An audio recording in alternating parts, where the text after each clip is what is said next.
V dve visoki posodi, pri čemer je ena malo više kot druga, natočite vodo. Povežete ju s cevjo, ki je napolnjena z vodo in na obeh straneh zamašena. Začetno stanje vidite na sliki. Kako boste videti posodi, ko boste cev odmašili?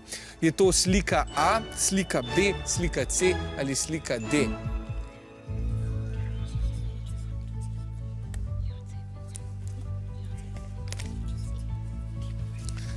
Navijači morate biti tukaj le še posebej tiho, ker vas slišim nekatere, a vseeno pa sta se ekipi kar odločili za sliko C.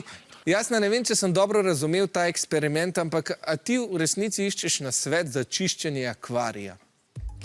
Pripravljeni imamo dve posodi, ki sta napolnjeni z obarvano vodo. Z rokom pa v rokah drživa cev, ki je prav tako napolnjena z vodo.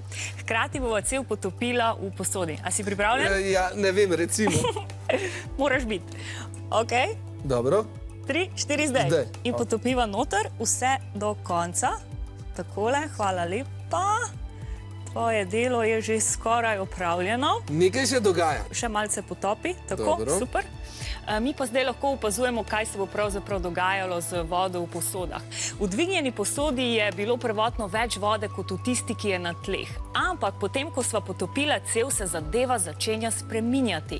Vidimo, da se začne voda pretakati iz dvignjene posode z več vode v nižjo posodo, kjer je bilo manj vode. Pretakanje se bo ustavilo, ko se bosta gladini uskladili. Taki napravi rečemo natega in njeno delovanje ni tako lahko opisati. Ena izmed razlag je, da teža vode na iztočnem delu cevi povleče vodo iz posode. Če imate na primer doma akvarij, tako kot si omenil, ste jo zelo verjetno že spoznali ob njegovem čiščenju. Na tega sicer deluje, dokler je iztok pod nivojem gladine tekočine oziroma v našem primeru, dokler gladini v obeh posodah nista enaki, kar pa se je praktično že zgodilo. Tako smo dokazali, da je pravilen odgovor C in za koga se je to vprašanje dobro izteklo? Ja, za obe ekipi, Tako je, jasna. tako 5 je. točk se je prililo na vaš račun. Bravo. Hvala lepa. Odlično.